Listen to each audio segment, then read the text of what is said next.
Lah, Terekam. Masih terdengar, Cak. Assalamualaikum. Alah, mulai ya. Ya, mulailah. Ah, Bismillahirrahmanirrahim. Assalamualaikum warahmatullahi wabarakatuh.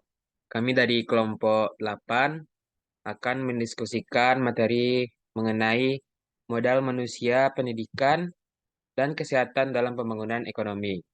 Anggota kelompok kami terdiri dari dua orang, yaitu yang pertama, saya sendiri Belajar Ilham Jonda sebagai moderator dengan NIM 2206050.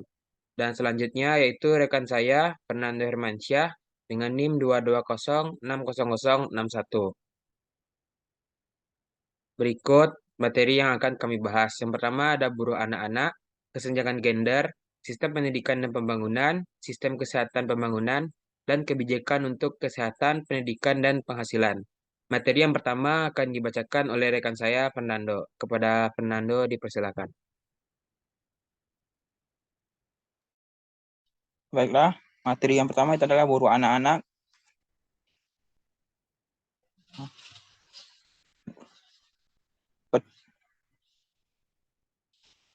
Buruh anak-anak itu merujuk pada anak-anak yang bekerja biasanya dalam kondisi yang tidak sesuai dengan usia mereka atau standar perlindungan yang layak. Mereka seringkali dieksploitasi secara ekonomi dan berisiko mengalami kecelakaan, gangguan perkembangan, serta kehilangan hak-hak dasar mereka seperti pendidikan dan kesejahteraan.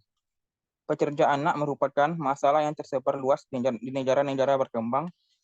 Jika seorang anak berusia di bawah 15 tahun bekerja, sekolah sekolah mereka akan terganggu dan hampir semua kasus bahkan tidak bersekolah sama sekali.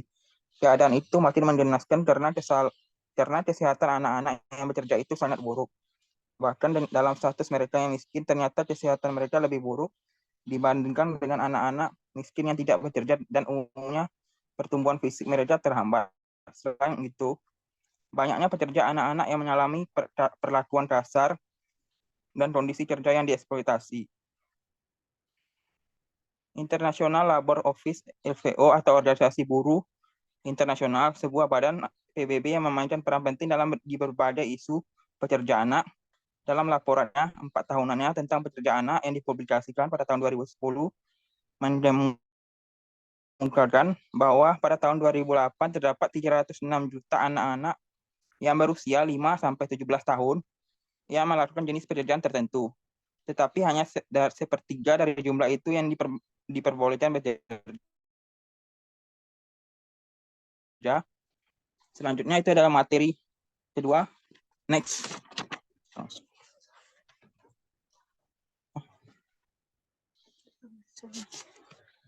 Kesenjangan gender merujuk pada perbedaan atau ketidaksetaraan dalam perlakuan, peluang, hak, atau kewajiban antara laki-laki dan perempuan dalam berbagai aspek kehidupan seperti di bidang ekonomi, politik, pendidikan, dan sosial.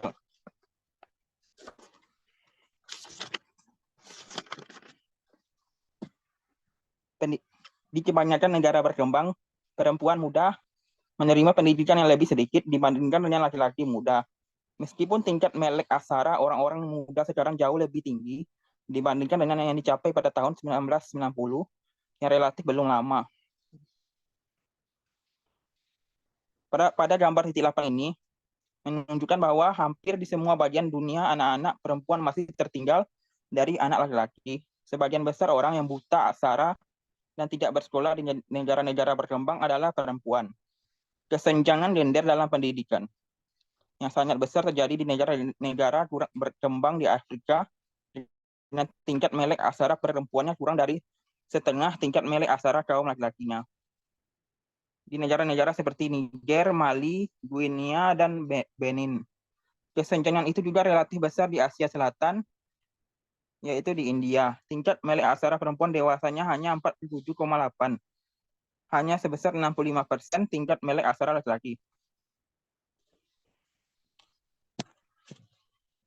Tingkat melek aksara perempuan muda adalah 54,7%, yaitu hanya 72% tingkat melek aksara laki-laki.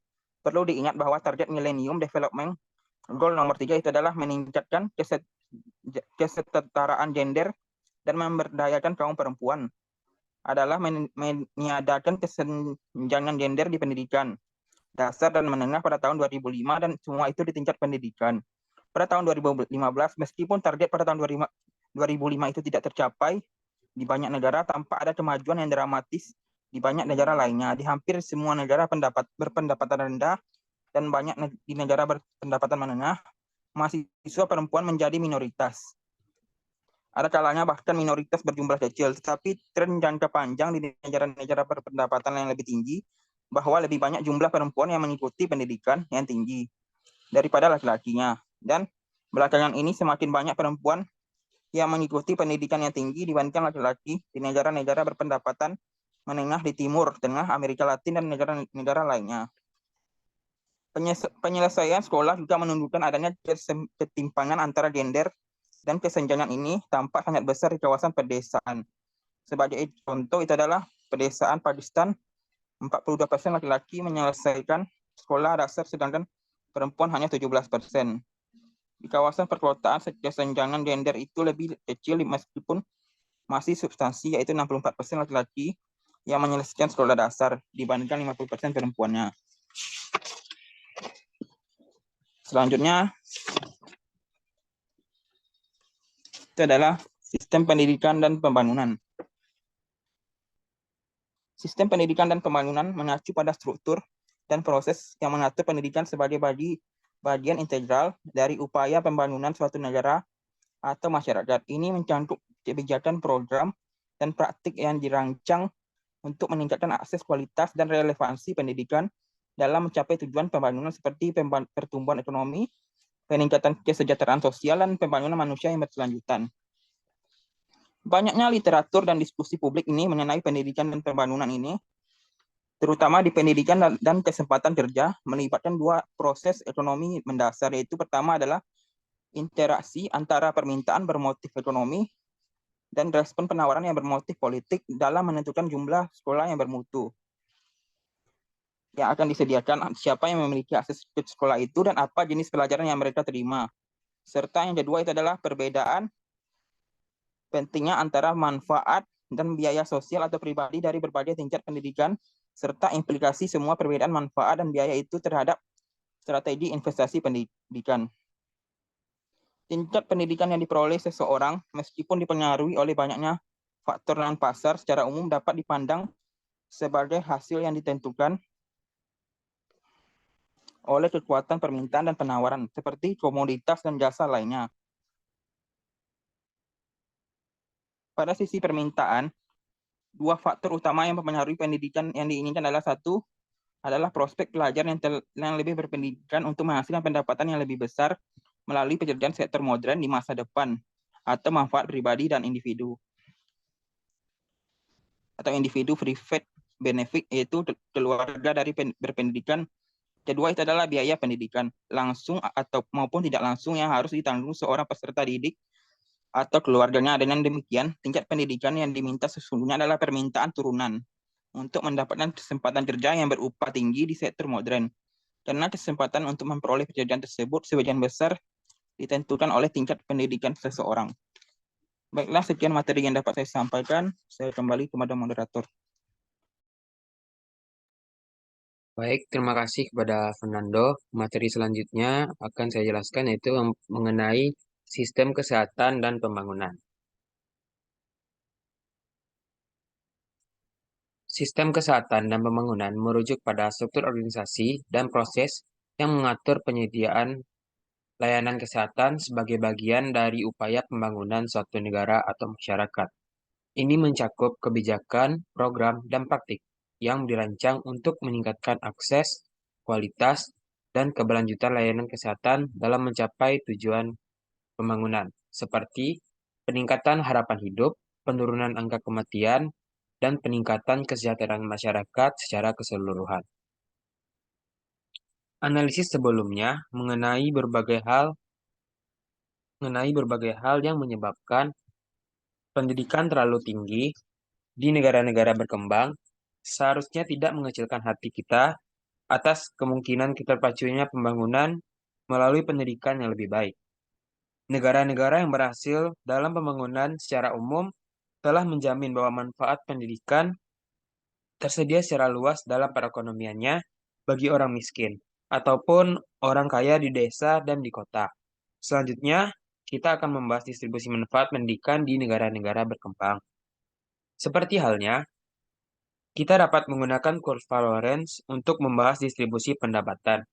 Kita juga dapat mengembangkan penggunaan kurva Lorenz untuk membahas distribusi pendidikan.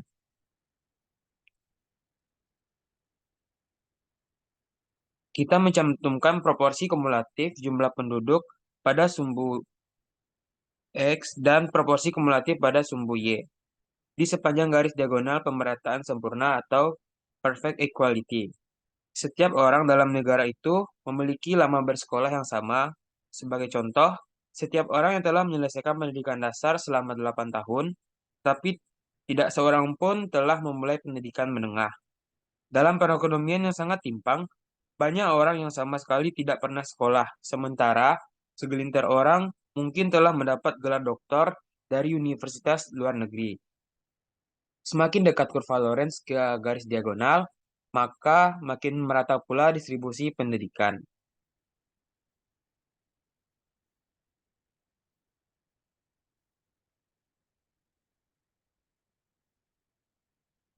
Selanjutnya, materi selanjutnya yaitu kebijakan untuk kesehatan, pendidikan, dan penghasilan.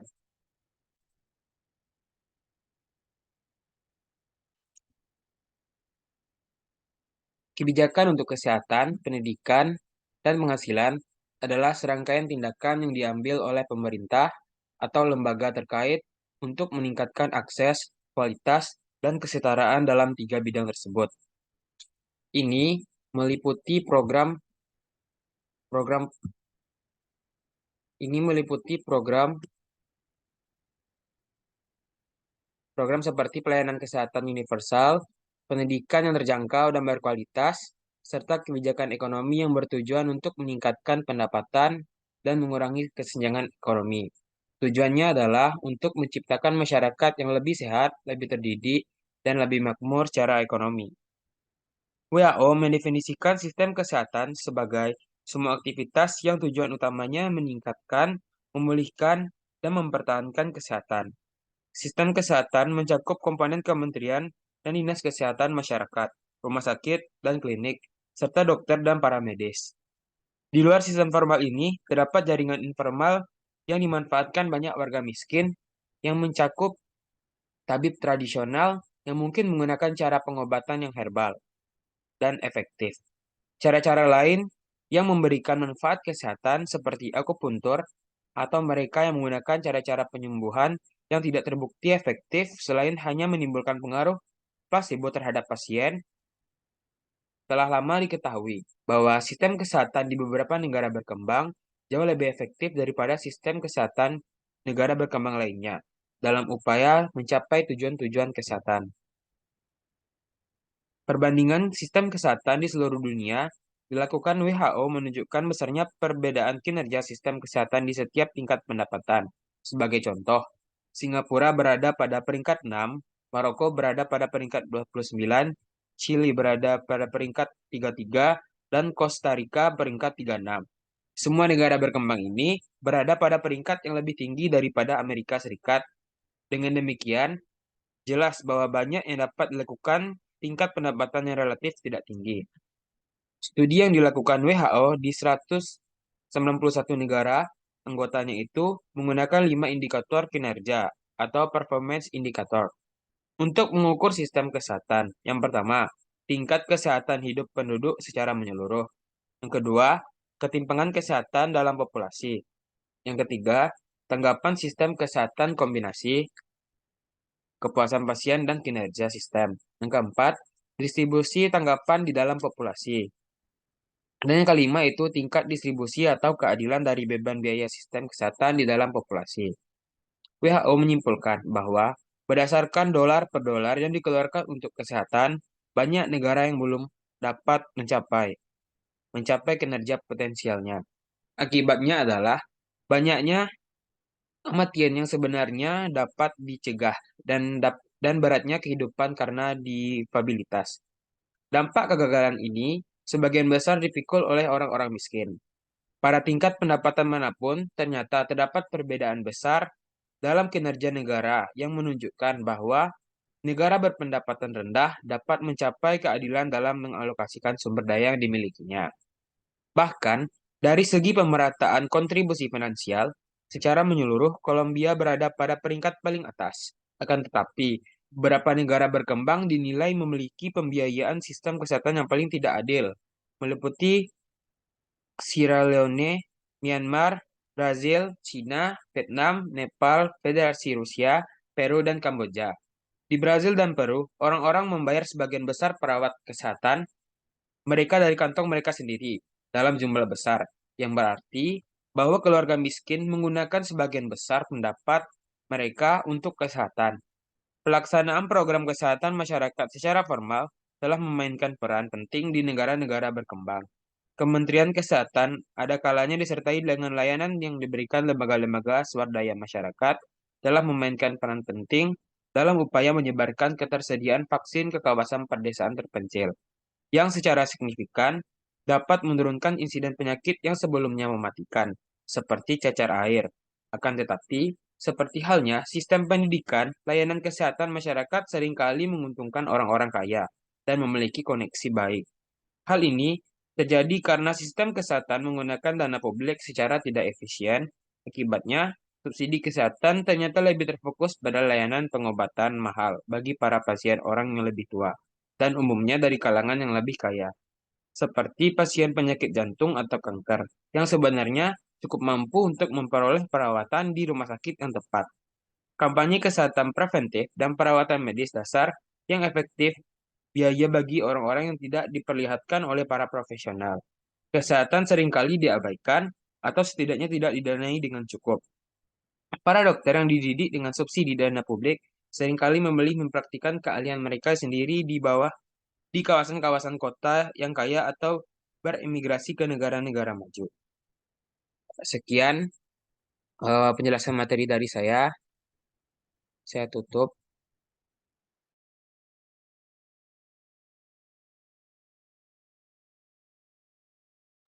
Baiklah, hanya itu yang dapat kelompok kami sampaikan. Mohon maaf apabila ada kesalahan dan kekurangan. Kami tutup dengan mengucapkan Assalamualaikum warahmatullahi wabarakatuh.